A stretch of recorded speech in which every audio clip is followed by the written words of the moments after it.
ಪಂಚಾಯತಿ Swachh Bharat mission photo ವಿಡಿಯೋಗಳು ಜಿಲ್ಲಾ ಸಮಾಲೋಚಕರಾಗಿ ಕೆಲಸ ಮಾಡ್ತಿದ್ದೀನಿ. ಸುಮಾರಾಗಿ ನಾನು ಒಂದು 13 ವರ್ಷಗಳಿಂದ ಬಳ್ಳಾರಿ ಜಿಲ್ಲಾ ಪಂಚಾಯತಿನಲ್ಲಿ ಕೆಲಸ ಮಾಡ್ತಿದ್ದೀನಿ. ಅಲ್ಲಿಂದ ಇಲ್ಲಿಯವರೆಗೂ ಸಹ ನನ್ನ ಸ್ಕೀಮ್ ಬಂದು ಸ್ವಚ್ಛ ಭಾರತ್ ಮಿಷನ್ ಅದೇ ಒಂದು ಸಬ್ಜೆಕ್ಟಲ್ಲಿ ಕೆಲಸ ಮಾಡ್ತಿರೋದು. ಇದರಲ್ಲಿ ನಿಮ್ಗೆಲ್ಲರೂ ಗೊತ್ತಿದ್ದಂತೆ ನೀವು ಸಹಿತ ನೀರಿನ ಸಂಬಂಧಪಟ್ಟಂಗೆ ಕೆಲಸ ಮಾಡಲಿಕ್ಕೆ ನೀವು ಬಂದಿದ್ದೀವಿ, ಹೌದಾ? ಅದರಲ್ಲಿ ಒಂದೇ ಒಂದು ಇಲಾಖೆ ಏನಪ್ಪ ಅಂದ್ರೆ ನೀರು ಮತ್ತು ನೈರ್ಮಲ್ಯ ಅನ್ನೋದು. ನೀರು ಮತ್ತು ನೈರ್ಮಲ್ಯ ಕರೆಕ್ಟ್ ಮಾಡಬಾರ್ದ? ನೀರು ಮತ್ತು ನೈರ್ಮಲ್ಯ ಅನ್ನೋದು ಒಂದೇ ಇಲಾಖೆ. ನೀರು ಮತ್ತು ನೈರ್ಮಲ್ಯ ಒಂದೇ ಇಲಾಖೆ, ಹೌದಾ? ನೀರು ಮತ್ತು ನೈರ್ಮಲ್ಯ ಇಲಾಖೆ ಅಂತಲೇ ಕರೀತಾರೆ. ಅದರಲ್ಲಿ ಸಪ್ರೇಟ್ ಏನಂದ್ರೆ ನೀರೇ ಬೇರೆ, ನೈರ್ಮಲ್ಯ ಬೇರೆ, ಹೌದಾ? ನೈರ್ಮಲ್ಯ ಸಂಬಂಧಪಟ್ಟಂಗೆ ಯಾವ್ದು ಬರುತ್ತೆ ಆ ಸ್ವಚ್ಛತೆ ಇರ್ತಕ್ಕಂಥದನ್ನ ಸ್ವಚ್ಛತೆ ಮಾಡ್ತಕ್ಕಂಥದ್ದು ಆ ನೈರ್ಮಲ್ಯ. ಯಾವ್ದು ಇರ್ತಕ್ಕಂಥ ಸ್ವಚ್ಛವಾಗಿ ಇಲ್ಲದೆ ಇರ್ತಕ್ಕಂಥ ಪ್ರದೇಶಗಳನ್ನ ನಾವು ಸ್ವಚ್ಛವಾಗಿ ಇರ್ತಕ್ಕಂಥ ರೀತಿಯಲ್ಲಿ ಮಾಡ್ತಕ್ಕಂಥದ್ದು ನಮ್ಮದು ಸ್ವಚ್ಛ ಭಾರತ್ ಮಿಷನ್ ಅಂತ ಹೇಳಿ ಕರೀತೀವಿ. ಈ ಸ್ವಚ್ಛ ಭಾರತ್ ಮಿಷನ್ ಅನ್ನೋ ಒಂದು ಸ್ಕೀಮ್ ಬಂದು 2014ರಲ್ಲಿ ಬರುತ್ತೆ. 2014ರಲ್ಲಿ ಸ್ವಚ್ಛ ಭಾರತ್ ಮಿಷನ್ ಬರುತ್ತೆ. ಅದಕ್ಕಿಂತ ಮೊದಲು ನಿರ್ಮಲ ಭಾರತ್ ಅಭಿಯಾನ ಅಂತ ಹೇಳಿತ್ತು. ನಿರ್ಮಲ ಭಾರತ ಅಭಿಯಾನ ಅಂತ ಹೇಳಿ ಈ ಸ್ಕೀಮ್ ಇತ್ತು, ನಿರ್ಮಲ ಭಾರತ ಅಭಿಯಾನ ಅಂತ ಹೇಳಿ. ಇನ್ನ ಅದಕ್ಕಿಂತ ಮೊದಲು ನಾವು ನೋಡೋದಾದ್ರೆ ಸಂಪೂರ್ಣ ಸ್ವಚ್ಛತಾ ಆಂದೋಲನ ಅಂತ ಹೇಳಿ ಇತ್ತು. ಸಂಪೂರ್ಣ ಸ್ವಚ್ಛತಾ ಆಂದೋಲನ ಅಂತ ಹೇಳಿ. ಅದಕ್ಕಿಂತ ಮೊದಲು ನಾವು ನೋಡೋದಾದ್ರೆ ಸಂಪೂರ್ಣ ಸ್ವಚ್ಛತಾ ಕರ್ನಾಟಕ ಅಂತ ಹೇಳಿ ಅವೆಲ್ಲ ಇದ್ವು.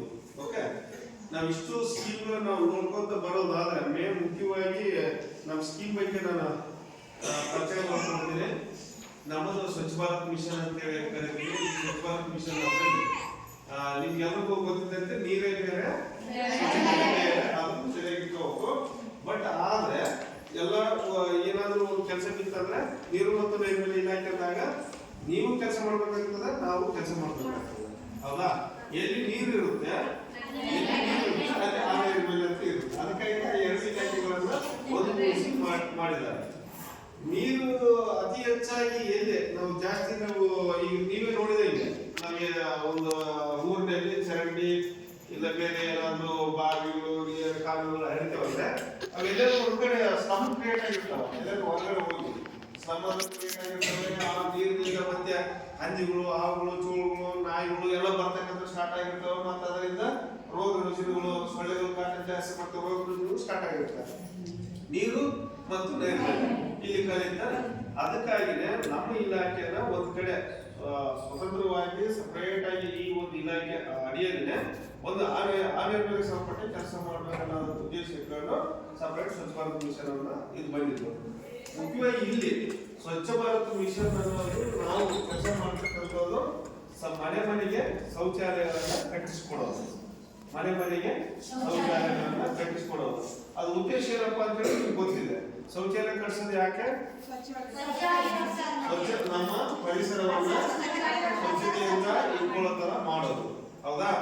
ನಮ್ಮ ಬಯಲಿನಲ್ಲಿ ಮಲಮೂತ್ರ ವಿಸರ್ಜನೆ ಮಾಡುವುದನ್ನ ತಡೆಗಟ್ಟತಕ್ಕಂಥ ಉದ್ದೇಶ ಇಟ್ಕೊಂಡು ಮನೆಗೆ ಒಂದು ಶೌಚಾಲಯಗಳನ್ನ ಕಟ್ಟಿಸಿಕೊಡೋದು. ಇದು ನಮ್ಮ ಸ್ವಚ್ಛ ಭಾರತ್ ಮಿಷನ್ ಮುಖ್ಯವಾಗಿರ್ತಕ್ಕಂಥ ಉದ್ದೇಶ. ನೆಕ್ಸ್ಟ್ ಬಂದು ನಮ್ಮದು ಇದೆಲ್ಲ ಏನೇ ಕಾಂಪೋನೆಂಟ್ ಬರ್ತಾವ ಅಂತ ಹೇಳ್ತೀವಿ. ಮತ್ತಿದ್ರಲ್ಲಿ ಶೌಚಾಲಯ ಬಿಟ್ಟದಲ್ಲದೆ ಮತ್ತಿನ್ನ ಸ್ವಚ್ಛತೆ ಅಂದ್ರೆ ಏನೇನು ಬರ್ಬೋದು ನಿಮ್ಗೆ ಗೊತ್ತಿದ್ದಂಗೆ ನಮ್ಮ ಮನೆ ಹಂತದಲ್ಲಿ ಕಸ ನಾವು ಉತ್ಪಾದನೆ ಮಾಡ್ತೀವಿ. ಕಸವನ್ನ ನೀವು ನಿಮ್ಮ ಮನೆ ಹಂತದಲ್ಲೇ ಕಸ ಪ್ರೊಡಕ್ಷನ್ ಆಗ್ತದೆ. ಕಾಯಿಪಲ್ಲೆ ಸಿಪ್ಪೆ ಆಗ್ಲಿ, ನೀವು ಕಸ ಬೆಳೆದಾಗ್ಲಿ, ಬೇರೆ ಬೇರೆ ಏನಾದ್ರು ಹುಲ್ಲು ಆಗ್ಲಿ, ಪ್ಲಾಸ್ಟಿಕ್ ಆಗ್ಲಿ, ಪೇಪರ್ ಆಗ್ಲಿ, ನೀವು ಮನೆಯಲ್ಲಿ ಏನು ಬಳಸ್ತೀರಿ ಅದೆಲ್ಲವನ್ನು ಕಸ, ಹೌದಾ? ಕಸವನ್ನ ತಗೊಂಡು ಮತ್ತೆ ನೀವು ಎಲ್ಲಿ ಹಾಕ್ತೀರಿ? ತಿಪ್ಪೆಗೆ ಹಾಕ್ತೀರಿ. ತಿಪ್ಪೆ ಇಲ್ಲ ಚರಂಡಿ ಅಲ್ಲಿ ಇಲ್ದಿದ್ರೆ ಎಲ್ಲಾದ್ರೂ ಬೇರೆ ಕಡೆ ಹಾಕ್ತೀರಿ, ಹೌದಾ? ಅದನ್ನು ನಾವು ಮತ್ತೆ ಅದನ್ನು ನಾವು ಒಂದು ರೀತಿಯಲ್ಲಿ ಇಂಡೈರೆಕ್ಟ್ ಆಗಿ ಅದನ್ನು ನಮ್ಮ ಪರಿಸರಕ್ಕೆ ಹಾನಿಕಾರಕ, ಪರಿಸರಕ್ಕೆ ಮಾರಕ ಆಗಿರ್ತಕ್ಕಂಥದ್ದೇ, ಹೌದಾ? ನಾವು ಪ್ಲಾಸ್ಟಿಕ್ ಅನ್ನ ಅದನ್ನ ಹೇಳ್ತೀವಿ. ಪ್ಲಾಸ್ಟಿಕ್ ಅನ್ನೋದು ಒಂದು ಉದ್ದೇಶ. ಇದು ಒಂದು ಕಸವನ್ನ ನಾವು ನಿಯಂತ್ರಣ ಮಾಡಬೇಕು ಅನ್ನೋ ಒಂದು ಉದ್ದೇಶದಿಂದ ನಾವೇನ್ ಮಾಡ್ತೀವಿ? ನಾವು ಪ್ರತಿ ಮನೆ ಹಂತದಲ್ಲಿ ಕಸವನ್ನು ತೆಗೆದುಕೊಂಡು ಹೋಗಿ ನಾವು ಘನತ್ಯಾಜ್ಯ ಶೆಡ್ನಲ್ಲಿ ಹಾಕಿ ಅದನ್ನ ವೈಜ್ಞಾನಿಕವಾಗಿ ನಿರ್ವಹಣೆ ಮಾಡತಕ್ಕಂಥದ್ರ ಒಂದು ಉದ್ದೇಶ ಇದೆ. ಯಾವುದು ನಾವು ಘನತ್ಯಾಜ್ಯ ನಿರ್ವಹಣೆ ಅಂತ ಹೇಳಿ ಕರಿತೀವಿ. ಘನತ್ಯಾಜ್ಯ ನಿರ್ವಹಣೆ ಒಂದು ಕಾಂಪೋನೆಂಟ್ ಇದರಲ್ಲಿ. ಶೌಚಾಲಯ ಒಂದು, ಘನತ್ಯಾಜ್ಯ ಒಂದು. ಅದು ಆಯ್ತು. ಕಸದಾಯ್ತು, ಒಂದು ಬಯಲಿನಲ್ಲಿ ಮಲಮೂತ್ರ ವಿಸರ್ಜನೆ ಮಾಡ್ತಕ್ಕಂಥದ್ದು ಆಯ್ತು. ಹೌದಾ? ಮತ್ತಿನ್ನ ಬೇರೆ ನೀವು ನಿಮ್ಮ ಮನೆ ಹಂತದಲ್ಲಿ ಪಾತ್ರೆ ತೊಳೆದಿರ್ತೀರಿ, ಸ್ನಾನ ಮಾಡಿದ ನೀರು, ಮತ್ತೆ ಪಾತ್ರೆ ತೊಳೆದ ನೀರು, ಮತ್ತೆ ಬೇರೆ ಬೇರೆ ನೀವು ನೀರು ಏನು ನಿಮ್ಮ ಮನೆ ಹಂತದಲ್ಲಿ ಇರ್ತಕ್ಕಂಥ ಟ್ಯಾಕ್ಟ್ರಿ, ಕಾರುಗಳನ್ನ, ದನಗಳನ್ನ ತೊಳೆದಿರ್ತಕ್ಕಂಥ ನೀರು ಎಲ್ಲಿ ಬಿಡುದು? ಮತ್ತೆ ಹೌದಾ? ಚರಂಡಿ ಬಿಡುದು. ಮತ್ತು ಅದು ಚರಂಡಿ ಎಲ್ಲಿ ಸೇರುತ್ತೆ? ಎಲ್ಲಿ ಸೇರ್ತವ?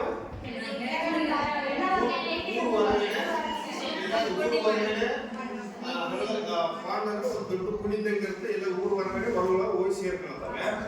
ಇಲ್ಲ ಅಂದ್ರೆ ಹಳ್ಳ ಇತ್ತಂದ್ರೆ ಊರ್ ಬಗಲಿಗೆ ಹಳ್ಳಕ್ ಬಿಡ್ತಾರೆ, ಇಲ್ಲ ಬಗಲಿಗೆ ಯಾವ್ದೋ ಬಾವಿ ಇತ್ತಂದ್ರೆ ಬಾವಿ ಬಿಡ್ತಾರೆ, ಇಲ್ಲಾಂದ್ರೆ ಯಾವ್ದಾದ್ರು ಕೆರೆ ನೀರು ಇತ್ತಂದ್ರೆ ಆ ಕೆರೆಗೆ ಸೇರ್ಕೊಳ್ತವೆ. ಹೌದಾ? ಅದರಿಂದ ಮತ್ತೆ ಏನ್ ಎಫೆಕ್ಟ್ ಬಂದಿದ್ದಂಗೆ ನೀರಿನ ಮೂಲಗಳು ಸೇರ್ಕೊಳುತ್ತೆ.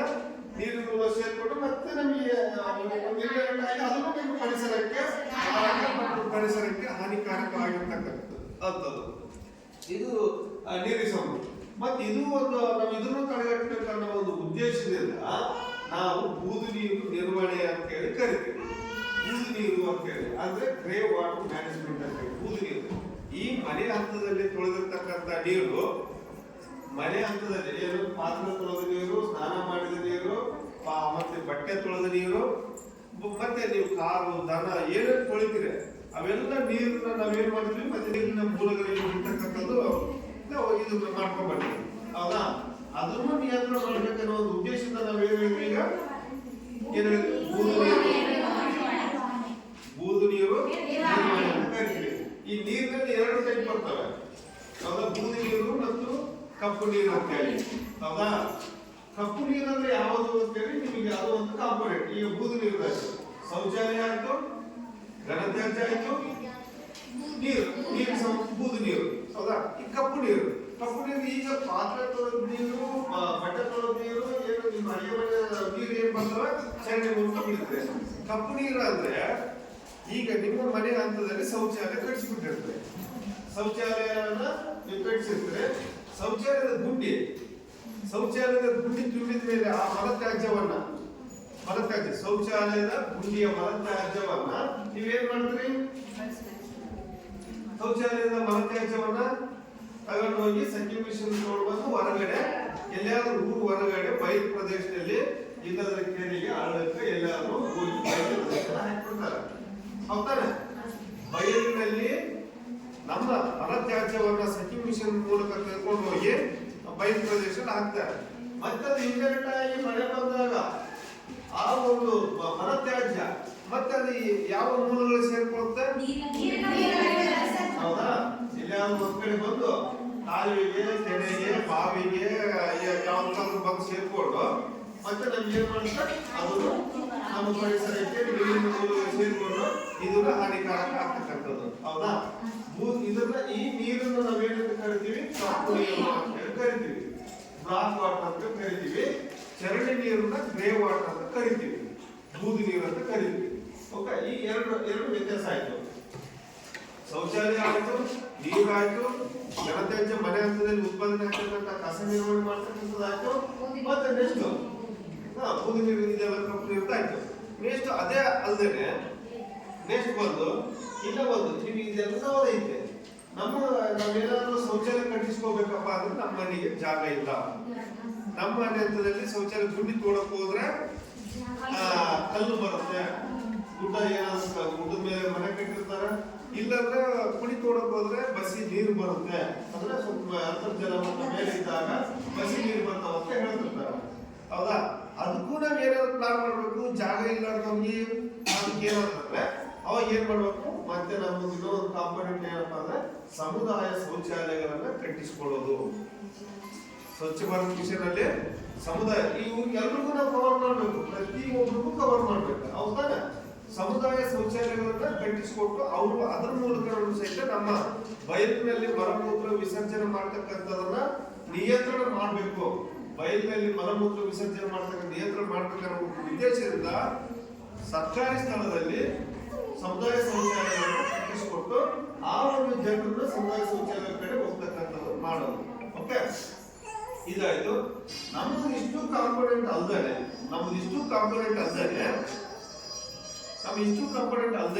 ಮತ್ತೆ ನಾವು ನೆಕ್ಸ್ಟ್ ಏನ್ ಮಾಡ್ತೀವಿ, ನಾವು ಈಗ ಪ್ರತಿಯೊಬ್ರು ಈಗ ಮನೆ ಮಾತ್ರ ಮನೆ ಮಾತ್ರ ನಾವು ಕಾನ್ಸಂಟ್ರೇಟ್ ಮಾಡಿದ್ವಿ. ಮನೆ ಮಾತ್ರ ಈಗ ಶಾಲೆ ಅಂಗನವಾಡಿಗಳು ಅವ್ರಿದ್ರೆ ಅವ್ರ ಮಕ್ಕಳು ಅವ್ರೇನ್ ಮಾಡ್ತಾರೆ, ಅವ್ರು ಅಂದ್ರೆ ನಾವು ನಮ್ಮ ಉದ್ದೇಶ ಏನಪ್ಪ ಅಂದ್ರೆ ಶಾಲೆ ಅಂಗನವಾಡಿಗಳು ಸಹಿತ ಶೌಚಾಲಯಗಳನ್ನ ಕಟ್ಟಿಸಿಕೊಡ್ತಕ್ಕಂಥದ್ದು ನಮ್ಮದು ಇದರಲ್ಲಿ ಬರುತ್ತೆ. ಶಾಲೆ ಅಂಗನವಾಡಿ ಆಯ್ತು ಆಯ್ತಾ, ಇಷ್ಟು. ಮತ್ತೆ ನೆಕ್ಸ್ಟ್ ಶಾಲೆ ಅಂಗನವಾಡಿ ಇದೆಲ್ಲ ನಾವು ಇದರಲ್ಲಿ ಸಹಿತ ಶೌಚಾಲಯ ಕಟ್ಟಿಸಿಕೊಂಡು ಅಲ್ಲಿ ಸಹಿತ ಬಯಲಿನಲ್ಲಿ ಮಲಮೂತ್ರ ವಿಸರ್ಜನೆ ಮಾಡ್ತಕ್ಕಂಥವ್ರನ್ನ ನಿಯಂತ್ರಣ ಮಾಡ್ತೀವಿ. ಆಯ್ತು, ಓಕೆ. ನೆಕ್ಸ್ಟ್ ಬೇರೆ ಎಲ್ಲಾದ್ರೂ ಒಂದು ದೊಡ್ಡ ದೇವಸ್ಥಾನ ಇದೆ, ದೇವಸ್ಥಾನದ ಹತ್ರ ಅಲ್ಲಿ ಎಲ್ಲಾದ್ರೂ ಒಂದು ದೇವ್ರು ಮಾಡ್ತಾರೆ, ಏನಾದ್ರು ಮದುವೆ ಬೇರೆ ಕಾರ್ಯಕ್ರಮ ಮಾಡ್ತಾರೆ, ಬೇರೆ ಏನಾದ್ರು ಫಂಕ್ಷನ್ಗಳು ಮಾಡ್ತಾರೆ. ಅಲ್ಲಿ ಸಹಿತ ನಮ್ಮ ಜನರು ಬಂದವರಿಗೆ ಶೌಚಾಲಯ ಇರ್ಬೇಕಾದ್ರೆ ಶೌಚಾಲಯ ಇರ್ಬೇಕು. ಅಲ್ಲಿ ಸಹಿತ ಶೌಚಾಲಯ ಇಲ್ಲದಾಗ ಜನ ಏನ್ ಮಾಡ್ತಾರೆ, ಮತ್ತೆ ಬಯಲಲ್ಲಿ ಮಲಮೂತ್ರ ವಿಸರ್ಜನೆ ಮಾಡ್ತಾರೆ. ಮತ್ತೆ ಅಲ್ಲಿ ಸಹಿತ ನಮ್ಮದು ಪರಿಸರವನ್ನ ಹಾಳು ಮಾಡ್ತಾರೆ. ಹೌದಾ? ಅಲ್ಲಿ ಸಹಿತ ನಾವು ಏನಾದ್ರು ಮಾಡ್ಬೇಕು ಅಪ್ಪ ಒಂದು ಉದ್ದೇಶದಿಂದ ನಾವು ಅಲ್ಲಿ ಸಹಿತ ದೇವಸ್ಥಾನ ಕಡೆ ಸಹಿತ ನಾವು ಶೌಚಾಲಯಗಳನ್ನ ಕಟ್ಟಿಸಿಕೊಡ್ತಾ ಇದೀವಿ. ಅದಕ್ಕೆ ನಾವು 25 ಲಕ್ಷಕ್ಕೂ ಒಂದು ಶೌಚಾಲಯಗಳನ್ನ ಅಲ್ಲಿ ಕಟ್ಟಿಸಿಕೊಡ್ತಿದೀವಿ. ದೇವಸ್ಥಾನ ಆಗ್ಲಿ, ಶಾಲೆ ಕಡೆ ಆಗ್ಲಿ, SC ST ಏರಿಯಾದಲ್ಲಿ ಆಗ್ಲಿ, ಮತ್ತೆ ಇತರ ಪ್ರದೇಶಗಳಲ್ಲಿ ಆಗ್ಲಿ ನಾವು 25 ಲಕ್ಷಕ್ಕೆ ಒಂದು ಶೌಚಾಲಯಗಳನ್ನ ನಮ್ಮ ಸ್ವಚ್ಛ ಭಾರತ್ ಮಿಷನ್ ಯೋಜನೆ ಕಡೆಯಿಂದ ಕಟ್ಟಿಸಿಕೊಡ್ತಿದೀವಿ. ಇದು ಈಗ ಇನ್ನು ಯಾವ ಕವರ್ ಆಗಿರ್ತಕ್ಕಂಥ ಪ್ರದೇಶಗಳು ನಿಮಗೆ ಗೊತ್ತಿದ್ದಂಗೆ ಮನೆ ಹಂತದಲ್ಲಿ ಆಯ್ತು, ಸಮುದಾಯ ದೇವಸ್ಥಾನ ಆಯ್ತು, ಶಾಲೆ ಆಯ್ತು. ಏನಾದ್ರು ಹೊರಗಡೆ ಹೋಗೋ ಚಾನ್ಸ್ ಇದೆನಾ? ಬಸ್ ಸ್ಟ್ಯಾಂಡ್ ಕಡೆ ನಾವು ಕಟ್ಟಿಸ್ಕೊಡ್ತಿದ್ವಿ. ಬಸ್ ಸ್ಟ್ಯಾಂಡ್ ನಮ್ಮ ಕಾನ್ಸೆಪ್ಟ್ ಶೌಚಾಲಯ ಅಂತ ಬಂದ್ರೆ ಯಾವುದೇ ಬಯಲಿನಲ್ಲಿ ಆ ಸ್ವಚ್ಛತೆ ಇರ್ತಕ್ಕಂಥದನ್ನ ನಾವು ಎಲ್ಲಾ ಕಡೆ ನಾವು ಕವರ್ ಮಾಡಬೇಕಂತ ನಮ್ದು ಸ್ವಚ್ಛ ಭಾರತ್ ಮಿಷನ್ ಯೋಜನೆದು ನಮ್ದು ಮುಖ್ಯವಾಗಿರ್ತಕ್ಕಂಥ ಉದ್ದೇಶ. ಈಗ ಆಯ್ತು, ಎಲ್ಲ ಕವರ್ ಆಯ್ತಾ? ಹೌದಾ? ಈಗ ನಮ್ದು ಏನಿದ್ರು ಸ್ವಚ್ಛತೆ ಸಂಬಂಧಪಟ್ಟಂಗೆ ನಾವು ಮಾತಾಡಿದ್ವಿ. ಹೌದಾ? ನಾವು ಏನ್ ಮಾಡ್ಬೇಕು ಅದಕ್ಕೆ ಕ್ರಮ ತಗೊಳ್ಳೋದು ಮಾಡಿದ್ವಿ. ಓಕೆ, ಇದಕ್ಕಿಂತ ಸ್ವಲ್ಪ ನಾವು ಡೀಪ್ ಆಗಿ ನಮ್ಮ ಸಬ್ಜೆಕ್ಟ್ ಓವರ್ ಆಗಿ ನೀವು ನನ್ನ ಸಬ್ಜೆಕ್ಟ್ ಬಗ್ಗೆ ತಿಳ್ಕೊಳ್ಳಿ. ಸ್ವಚ್ಛ ಭಾರತ್ ಮಿಷನ್ ಬಗ್ಗೆ ನಾವು ಶೌಚಾಲಯ ಕಟ್ಟಿಸೋ ಉದ್ದೇಶ ಏನಪ್ಪಾ ಅಂತ ಹೇಳಿದ್ರೆ ನಿಮಗೆ ಹೇಳೋದಾದ್ರೆ, ಈಗ ಫಸ್ಟ್ ಇದ್ದು ನಾವು ಶೌಚಾಲಯದಿಂದ ಸ್ಟಾರ್ಟ್ ಮಾಡ್ತೀವಿ. ಶೌಚಾಲಯ ಯಾಕೆ ಕಟ್ಟಿಸ್ಕೊಡ್ತೀವಿ?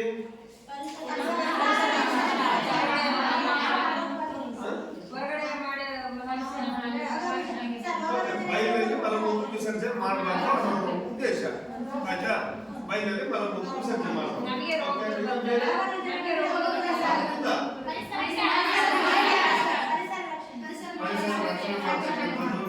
ಓಕೆ, ನೆಕ್ಸ್ಟ್ ಸರ್, ಮಲ ವಿಸರ್ಜನೆ ಮಾಡಿದ ಮೇಲೆ ಮೊಣ ಎಲ್ಲ ಕುತ್ಕೊಂಡು ಅಕಸ್ಮಾತ್ ಬರೋ ಚಾನ್ಸಸ್, ಸೊಳ್ಳೆಗಳು ಉತ್ಪಾದನೆ ಆಗ್ತವೆ, ಸೊಳ್ಳೆ ನೊಣಗಳು ಮತ್ತೆ ಇನ್ನು ಬೇರೆ ಬೇರೆ ಒಳ ಉಪಡೆಗಳ ಕಾರಣ ಜಾಸ್ತಿ ಉತ್ಪಾದನೆ ಆಗೋ ಚಾನ್ಸ್ ಇದೆ. ಅದನ್ನ ನಾವು ನಿಯಂತ್ರಣ ಮಾಡಲಿಕ್ಕೆ ಶೌಚಾಲಯ ಕಟ್ಟಿಸಬಹುದು. Okay, next. ಓಕೆ, ಶೌಚಾಲಯ ಉದ್ದೇಶ ಏನಪ್ಪಾ ಅಂತ ಹೇಳಿದ್ರೆ ನಾವು ಶೌಚಾಲಯಗಳು ಪ್ರತಿಯೊಂದು ಬಯಲಲ್ಲಿ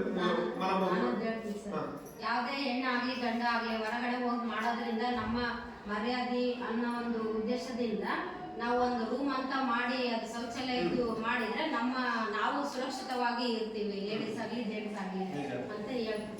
ಅದನ್ನೇ ನಾವು ಇನ್ನೊಂದು ಡೈರೆಕ್ಟ್ ಆಗಿ ಇನ್ನೊಂದು ರೀತಿಯಲ್ಲಿ ಹೇಳೋದಾದ್ರೆ ಮರ್ಯಾದೆ ಮನೆ ಅಂತಾನೂ ಕರೀತಾರೆ. ಮರ್ಯಾದೆ ಮನೆ ಅಂತಾನೂ ಕರೀತಾರೆ.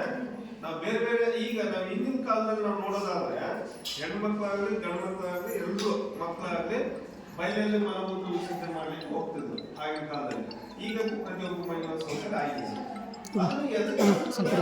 ಏನೆಲ್ಲ ತೊಂದರೆಗಳು ಅಂತ ನಿಮ್ಗೆಲ್ಲರೂ ಗೊತ್ತಿದೆ. ಶೌಚಾಲಯ ಇಲ್ಲದ ಸಮಯದಲ್ಲಿ ನಾವು ಲೆಟ್ರಿನ್ ಹೋದಾಗ ಶೌಚಾಲಯಕ್ಕೆ ಹೋದಾಗ ಅಲ್ಲಿ ನಾಯಿಗಳು ಮತ್ತೆ ಸೊಳ್ಳೆಗಳಾಗಲಿ ಮತ್ತೆ ಪುಂಡ್ರಿ ಕೋಕುಗಳ ಕಾಟ ಆಗಲಿ ಇಂಥವೆಲ್ಲ ಇರ್ತದೆ. ಹೌದಾ? ಇದನ್ನೆಲ್ಲವನ್ನು ನಾವು ಕಂಟ್ರೋಲ್ ಮಾಡಬೇಕು, ಇದೆಲ್ಲವನ್ನೂ ನಾವು ನಿಯಂತ್ರಣ ಮಾಡಬೇಕು. ಮಹಿಳೆಯರ ಸುರಕ್ಷತೆ ಮತ್ತು ಮಕ್ಕಳು ಮತ್ತು ವೃದ್ಧರು ಮತ್ತು ಸುರಕ್ಷತೆಯಿಂದ ಕಾಪಾಡಬೇಕು ಅನ್ನೋ ಒಂದು ಉದ್ದೇಶದಿಂದ ಶೌಚಾಲಯಗಳು ಇಂಪಾರ್ಟೆಂಟ್. ಹೌದಾ? ಶೌಚಾಲಯ ಇಂಪಾರ್ಟೆಂಟ್ ಈಗ ಅಲ್ಲ. ಅದು ಅಂದರೆ ನಾವು ಹೊರಗಡೆ ಬಯಲಲ್ಲಿ ಮಲಮೂತ್ರ ವಿಸರ್ಜನೆ ಮಾಡಿ ಬಂದ್ರೆ ನಾವು ಒಂದು ರೀತಿ ನಾನು ಹೇಳೋದಾದ್ರೆ, ನಾವು ನಮ್ಮ ಪ್ರಕಾರ ಒಬ್ಬ ವ್ಯಕ್ತಿ 250 ಗ್ರಾಮ್ ಮಲವನ್ನು ವಿಸರ್ಜನೆ ಮಾಡ್ತಾರೆ ಅನ್ನೋದು 250 ಗ್ರಾಮ್ ಆವರೇಜ್ ಆಗಿ. ನಾವು ಅದನ್ನ ನಮ್ಮ ಸರ್ವೆ ಇದ್ರ ಪ್ರಕಾರ ಇದಲ್ಲ. ನಿಮಗೆ ಒಂದು ಇದು ಕಾಮನ್ ಆಗಿ ಹೇಳೋದಾದ್ರೆ, ನಾವು ಹೊರಗಡೆ ಶೌಚ ಮಾಡಿ ಬಂದಿರ್ತೀವಿ. ಶೌಚ ಮಾಡಿ ಬಂದ್ಮೇಲೆ ಅಲ್ಲಿ ಈಗ ನಾವ್ ಎಲ್ಲೋ ಮಾಡಿ ಬಂದಿರ್ತೀವಿ ಅಂದ್ಕೊಳ್ರಿ, ಆಯ್ತಾ? ಆ ನೊಣ ಸೊಳ್ಳೆ ನಮ್ಮ ಮನೇಲಿ ಬರೋದು ನಮ್ಮದು ಏನು ಗ್ಯಾರಂಟಿ ಇದೆನಾ? ಹೌದಾ? ಇಲ್ಲ ತಾನೆ? ಅವ್ರಿಗೆ ನಾವ್ ಹೇಳ್ಕೊಟ್ಟಿರ್ತೀವ? ಇಲ್ಲ ತಾನೆ? ಹೌದಾ?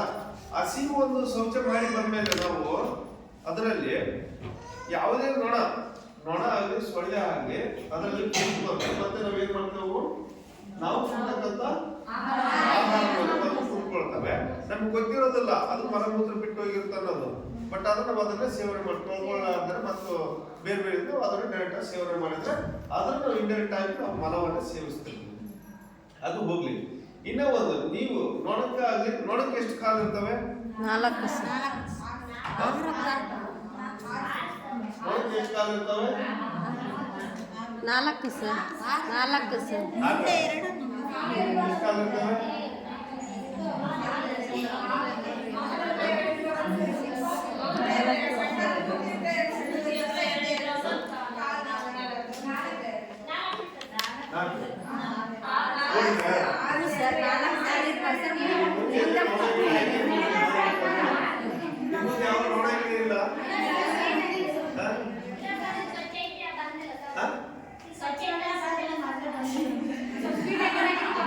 ನೀವೆಲ್ಲರೂ ನಿಮ್ಮ ಮನೇಲಿ ಯಾವ ನೊಣ ಇಲ್ಲ? ನೊಣ ಆಗಲಿ ಸೊಳ್ಳೆ ಆಗಲಿ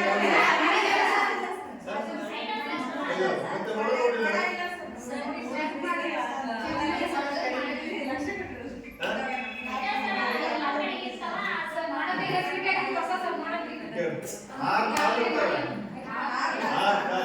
ಆರು ಸರ್. ನೊಣಕ್ಕೆ 6 ಕಾಲು ಇರ್ತವೆ. ನಾವು ಲೆಕ್ಕ ಮಾಡಿ ಅದ್ರ ಮೇಲೆ ಬಂದ್ಮೇಲೆ ನೊಣ ಎಲ್ಲ ಸುಟ್ಟಿರ್ತಾವ, ಅದರಲ್ಲಿ ಕಾಲಿಟ್ಟು ಬರ್ತವೆ. ಹೌದಾ? ಈಗ ನಾವು ಒಂದೇ ಒಂದು ತೆನೆ ಕೂದ ಎಷ್ಟಿದೆ ಅಷ್ಟೇ ಕಾಲು ದಪ್ಪ ಇರ್ಬೋದು. ಹೌದಾ? ಆ ಮರದಲ್ಲಿ ನಮ್ಮ ಕೂದವನ್ನ ಅದ್ದಿ ಹಿಂಗ ತೆಗೆದ್ರೆ ಎಷ್ಟು ಅಂಟ್ಕೊಂಡಿರ್ಬೋದು? ಅದಕ್ಕೆ ಮರ ಎಷ್ಟು ಅಂಟ್ಕೊಂಡಿರ್ಬೋದು? ನಮ್ಮ ಕೂದಲು ಅಷ್ಟೇ ತಗೊಳ್ರಿ. ಒಂದು ಕೂದಲ ಆ ಒಂದು ಮರದಲ್ಲಿ ನಾವು ಹಿಂಗ ಅದ್ದಿ ತೆಗೆದ್ರೆ ಎಷ್ಟು ಇರ್ಬೋದು? 6 ಕಾಲಕ್ಕೆ ನೀವು ಲೆಕ್ಕ ಮಾಡಿದ್ರೆ 6 ಕಾಲಕ್ಕೆ ನೀವು ಲೆಕ್ಕ ಮಾಡಿದ್ರೆ ಹಿಂಗ್ ಹೇಳಿದ್ರೆ ಆ ಕೂದಲಲ್ಲಿ ಮರವನ್ನು ಹೇಳಿದ್ರೆ ಎಷ್ಟು ಬಂದಿರ್ಬೋದು? ಒಂದಿಷ್ಟಾದ್ರೂ ಬಂದಿರ್ಬೋದು? ಸ್ವಲ್ಪ ಆದ್ರೆ ನೀವೆಲ್ಲರೂ ನಿಮಗೆ ಕಾಮನ್ ಇದು ತಿಳ್ಕೊಳ್ರಿ. ನಿಮಗೆ ಇದು ನಮ್ಗೆ ಗೊತ್ತಿರೋದಿಲ್ಲ. ಈ 6 ಕೂದಲು ಇದೇ ತರ ಮರವನ್ನು ಹಿಂಗ್ ಹೇಳಿದ್ರೆ ಎಷ್ಟು ಬರ್ಬೋದು? ಇಷ್ಟು ಬರ್ಬೋದಾ? ಅದು ನಮ್ಗೆ ಏನು ಬಿಟ್ಟು ಇರುತ್ತೆ ನಮ್ಗೆ ಗೊತ್ತಿಲ್ಲ. ಒಂದಿಷ್ಟು ನಮ್ಮ ಊಟ ಮಾಡ್ತಕ್ಕಂಥ ಊಟದ ತಟ್ಟೆಯಲ್ಲಿ ಬಾಳೆಹಣ್ಣು ಅದ್ರ ಮೇಲೆ ಬಿಟ್ಟು ಹೋಗಿರುತ್ತೆ, ನಾವು ಊಟ ಮಾಡ್ತೀವಿ. ನಮ್ಗೆ ಗೊತ್ತಿಲ್ಲ ಇಷ್ಟು ತಿಂತೀವಿ. ಇಲ್ಲೇ ಕೆಲಸ ಮಾಡ್ರಿ. 6 ಕೂದ ನೀವು ಮನದಲ್ಲಿ ಗಂಟಿಗೆ ಅದು ಬೇಡ. ಕೆಸರು ತಗೊಳ್ರಿ, ಒಂದು ಕೂದವನ್ನು ಹಾಕ್ತೀರಿ. 6 ಕೂದ ಹೇಳಿದ್ರೆ ಎಷ್ಟು ತೆಗಿತೀರಿ? ಎಷ್ಟು ಬರ್ತದೆ ನೋಡ್ರಿ. ಹೌದಾ?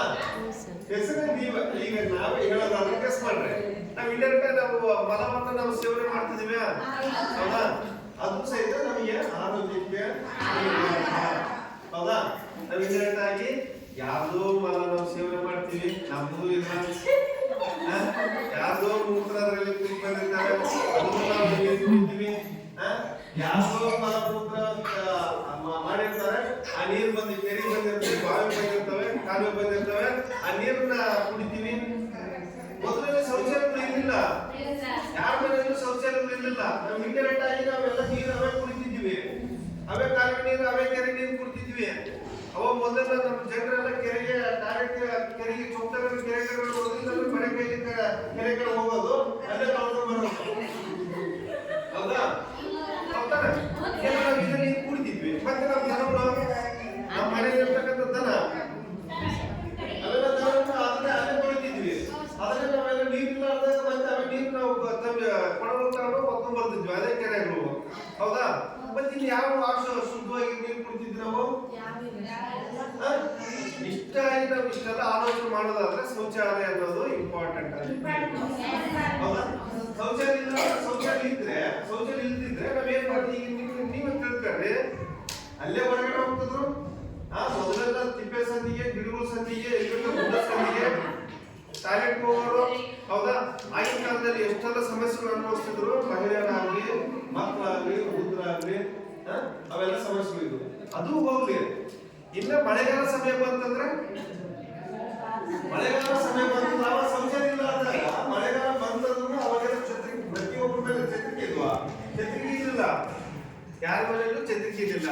ಅದೇ ಗೋಣಿ ಚೀಲ, ತಾಳ್ಪಲ್ಲಿ ಚೀಲ ಹಾಕೊಂಡು ಮತ್ತೆ ನಮಗೆ ತಗೊಂಡು ರೋಡ್ ಹೋಗ್ತಿದ್ರು. ಅವಾಗ ಮಳೆಗಾಲ ಬಂತಂದ್ರೆ ಸುತ್ತ ಓಷನ್ ಹಿಡಿದಿದ್ರು, ಬೇರೆ ಹಿಡಿದಿದ್ರು. ಸುತ್ತ ಎಷ್ಟು ಕಷ್ಟ ಇತ್ತು? ಅವ್ರು ಹೋಗಿ ಮತ್ತೆ ಅವ್ರು ನಿತ್ಯ ಕಾಯಕ ಕಾರ್ಯಕ್ರಮಗಳನ್ನು ಮುಗಿಸ್ಕೊಂಡು ಬರ್ತಿದ್ರು. ಅದು ಆಯ್ತು. ಅದು ಮುದುಕರು ಅಂತವ್ರಾದ್ರೆ ಮಳೆಗಾಲದಲ್ಲಿ ಮುದುಕರಿಗೆ ಹೆಂಗ ಅವ್ರಿಗೆ ಎಷ್ಟು ಕಷ್ಟ ಇತ್ತು? ಹೌದಾ? ಅದನ್ನು ಕಷ್ಟ. ಮತ್ತೆ ಅವ್ರಿಗೂ ಕಷ್ಟ. ಅಂತ ಟೈಮಲ್ಲಿ ಮಳೆಗಾಲದಲ್ಲಿ ಶೌಚಾಲಯ ಇಲ್ಲದೆ ಇರ್ತಕ್ಕಂಥ ಮನೆ ಅಂದ್ರೆ ಅವ್ರಿಗೆ ಎಷ್ಟು ಕಷ್ಟ ಆಗ್ತಿತ್ತು? ಹೌದಾ? ಪ್ರತಿಯೊಂದು ಈ ತರ ಸಮಸ್ಯೆ. ಅದಕ್ಕಾಗಿದೆ ಪ್ರತಿಯೊಬ್ಬರಿಗೆ ಪ್ರತಿಯೊಬ್ಬ ಮನೆಗೆ ನಾವು ಶೌಚಾಲಯಗಳನ್ನ ಕಟ್ಟಿಸಿಕೊಡ್ತಕ್ಕಂಥದ್ದು ನಮ್ಮ ಸರ್ಕಾರ ಮಿಷನ್ ಯೋಜನೆದು ಮುಖ್ಯವಾಗಿರ್ತಕ್ಕಂಥ ಉದ್ದೇಶ. ಹೌದಾ? ಶೌಚಾಲಯ ಇಲ್ಲ ಅಂತ ಇವಾಗ ನಡೆಯಕ್ಕಾಗುತ್ತಾ? ಆಗಲ್ಲ. ಕೆಲವೊಂದು ಕಡೆ ನಮ್ಮ ಬೇರೆ ಬೇರೆ ಭಾಗದಲ್ಲಿ ನಮ್ಮ ಏರಿಯಾಗಳಲ್ಲಿ ಒಂದು ಮೂಢನಂಬಿಕೆ ಇದೆ. ಪ್ರೆಗ್ನೆಂಟ್ ವುಮೆನ್ ಇದ್ರೆ ಅವ್ರ ಮನೆಯಲ್ಲಿ ಒಂದು ಮುಳಿ ಕೊಡಬಾರ್ದು, ಮನೆ ಆಕ್ಸಿಸ್ ಹಾಕ್ಬಾರ್ದು ಅಂತ ಶೌಚಾಲಯ ಇಲ್ಲ. ಬಟ್ ಆದ್ರೆ ಅವ್ರು ಕಷ್ಟ ಆಗ್ತದೆ. ಅವ್ರಿಗೆ ಏನ್ ಮಾಡ್ಬೇಕು? ಅದೊಂದು ಮೂಢನಂಬಿಕೆ. ಅದನ್ನ ಏನಾದ್ರು ಮಾಡಿ ಅಂತ ಒಂದು ಪದ್ಧತಿ ಬಿಡ್ಬೇಕು. ಶೌಚಾಲಯ ಇಲ್ಲದಿದ್ರೆ ಹೆರಿಗೆ ಆಗ್ತಕ್ಕಂಥ ಮನೆಯಲ್ಲಿ ಇಂಪಾರ್ಟೆಂಟ್ ಶೌಚಾಲಯ ಇರಬೇಕು. ಕೆಲವೊಬ್ರಿಗೆ ಜಾಗ ಇಲ್ಲ, ಮನಸ್ಸಿರ್ತದೆ. ಕಟ್ಸಿ ಹೋಗಂತ ಮನಸ್ಸಿದ್ದವ್ರಿಗೆ ಜಾಗ ಇರೋದಿಲ್ಲ. ಅಲ್ಲಿ ಕುಂಡಿ ಕೊಡೋಕೆ ಹೋದ್ರೆ ಕಲ್ಲು ಬರ್ತಿರ್ತವೆ, ನೀರು ಬರ್ತಿರ್ತವೆ, ಇಲ್ಲ ಬೇರೆ ಬೇರೆ ಏನೋ ಸಮಸ್ಯೆ ಇರ್ತವೆ. ಅಂತ ಸಮಯದಲ್ಲಿ ಒಬ್ಬೊಬ್ಬ ಬೋಲ್ಡ್ ಡಿಸಿಷನ್ ಅಂದ್ರೆ ಒಂದು ದೃಢ ನಿರ್ಧಾರ ಅಂತ ಕರಿತೀವಿ. ದೃಢ ನಿರ್ಧಾರ ತಗೊಂಡು ಅವ್ರ ಮನೆಯಲ್ಲಿ ಶೌಚಾಲಯ, ನಮ್ಮ ಬಳ್ಳಾರಿ ಜಿಲ್ಲೆಯಲ್ಲಿ ಸಾಕಷ್ಟು ಜನರು ಜಾಗ ಇರ್ತಕ್ಕಂಥ ಮನೆಗಳಲ್ಲಿ ಅಡಿಗೆ ಮನೆಯಲ್ಲೆಲ್ಲ ಶೌಚಾಲಯ ಕಟ್ಟಿಸ್ಕೊಂಡಿದ್ದಾರೆ ಮನಸ್ಸಿದ್ದವರು. ಅಡಿಗೆ ಮನೆಯಲ್ಲಿ ಶೌಚಾಲಯ ಕಟ್ಟಿಸಿದ್ದಾರೆ. ಪಡಸಾಲೆ ಅಂತ ನಾವು ಕರಿತೀವಿ. ಮಾಮೂಲಿ ಹಳ್ಳಿ ಊರದಲ್ಲಿ ಪಡಸಾಲೆ ಹಾಲು ಅಂತ ಕರಿತೀವಿ. ಆ ಮಂಚ ಹಾಕಿರೋದು ಅದ್ರ ಕೆಳಗಡೆ ಪಿಟ್ಟನ್ನು ತೆಗೆದಿದ್ದಾರೆ, ಹಂಗೂ ಮಾಡಿದ್ದಾರೆ. ಅದನ್ನು ಇಲ್ಲಪ್ಪ ಅಂತ ಹೇಳಿದ್ರೆ ನಮಗೆ ಜಾಗ ಇಲ್ಲ, ಸಣ್ಣ ಮನೆ ಇದೆ ಅಂತ ಹೇಳಿದ್ರೆ ಅಂತವರು ಮಾಳಿಗೆ ಮೇಲೆ ಶೌಚಾಲಯ ಕಟ್ಟಿಸ್ಕೊಂಡು ಬಳಸ್ತಕ್ಕಂಥ ಸ್ವಲ್ಪ ಜ್ಞಾನ, ಸ್ವಲ್ಪ ಅವ್ರಿಗೆ ಬುದ್ಧಿ ತಿಳಿದಂಗೆ ಬೇರೆ ಬೇರೆ ರೀತಿಯಲ್ಲಿ ಆದಂಗೆಲ್ಲ ಮನೆಯ ಮೇಲೆ, ಮನೆಯ ಅಡಿಗೆ ಮನೆ ಒಳಗಡೆ ಮತ್ತೆ ಹಾಲ್ನಲ್ಲಿ ಈ ತರ ಶೌಚಾಲಯಗಳನ್ನ ಕಟ್ಟಿಸ್ಕೊಂಡು ಇವತ್ತಿಗೂ ಬಳಸ್ತಾ ಇದ್ದಾರೆ. ಪ್ರತಿಯೊಬ್ಬರಿಗೆ ಇಂಪಾರ್ಟೆಂಟ್ ಶೌಚಾಲಯ. ಶೌಚಾಲಯ ಇದ್ದಿದ್ರೆ ಇದು ಆಗಲ್ಲ. ಆ ತರ ನಮಗೆ ಈಗಲೂ ಅಡಿಕ್ಟ್ ಆಗ್ತಾ ಇದೆ. ಕೆಲವೊಬ್ರು ಜನರು ಮೊದಲೆಲ್ಲ ಶೌಚಾಲಯ ಬಳಸುವ ಅದೇನು ಹೇಳ್ತಾರೆ ನಮ್ಮ ಪದ್ಧತಿ ಹಳ್ಳಿ ಊರಲ್ಲಿ ಇವತ್ತಿಗೂ ಹೇಳ್ತಾರೆ, ಶೌಚಾಲಯದಲ್ಲಿ ಹೋದ್ರೆ ಅವ್ರಿಗೆ ಲೆಟ್ರಿನ್ ಬರೋಲ್ಲ ಅಂತ ಹೇಳ್ತಾರೆ. ಹೊರಗಡೆ ಚೌಕಗಳನ್ನು ಮಾತ್ರ ಬರ್ತಾರೆ. ಇಲ್ಲಾಂದ್ರೆ ಸಿಗರೇಟ್ ಸ್ಮೋಕ್ ಹೇಳಿದ್ರೆ ಒಂದೆರಡು ಹೇಳಿದ್ರೆ ಅವ್ರು ಲೆಟ್ರಿನ್ ಬರೋದು ಅಂತಾರೆ. ಆ ತರ ಮೆಂಟಾಲಿಟಿ ಇರ್ತಕ್ಕಂಥ ಜನರಿದ್ದಾರೆ. ಅದಿಲ್ಲ. ನಮ್ಮ ಅಭ್ಯಾಸ ಕಡಿಮೆ ಹೋಗ್ಬೇಕು. ನಾವು ಡೈಲಿ ನಾವು ಹೊರಗಡೆ ಹೋಗ್ಬೇಕು, ನಾವು ಅದರಲ್ಲೇ ಕುತ್ಕೋಬೇಕಂತ ಅಂದಾಗ ನಾವು ಒಂದ್ಸಲ ಅಭ್ಯಾಸ ಆದ್ರೆ ನಾವು ಹೊರಗಡೆ ಹೋಗಿ ಕುತ್ಕೊಳ್ಳೋಕೆ ಹೋಗೋ ಸಹ ನಮಗೆ ನಾಚಿಕೆ ಆಗುತ್ತೆ. ಹೌದಾ? ಯಾರ್ಯಾರು ಗಂಡು ಮಕ್ಕಳಾಗಲಿ, ಹೆಣ್ಣು ಮಕ್ಕಳಾಗಲಿ, ಹುಡುಗರಾಗಲಿ ಎಲ್ಲರೂ ಆಗಲಿ ಬಳಸೋತರ ನಾವು ಅದಕ್ಕೆ ಅಡಿಕ್ಟ್ ಆಗೋದು, ನಾವು ಅದಕ್ಕೆ ಅಭ್ಯಾಸ ಬೆಳೆದು ಹಾಗಾದ್ರೆ ಮಾತ್ರ ಶೌಚಾಲಯ ಈ ಥರ ಯಾರು ಹೇಳಿ. ಅದಕ್ಕಾಗಿ ಪ್ರತಿಯೊಬ್ಬರು ನಾವು ಈಗ ಹೊರಗಡೆ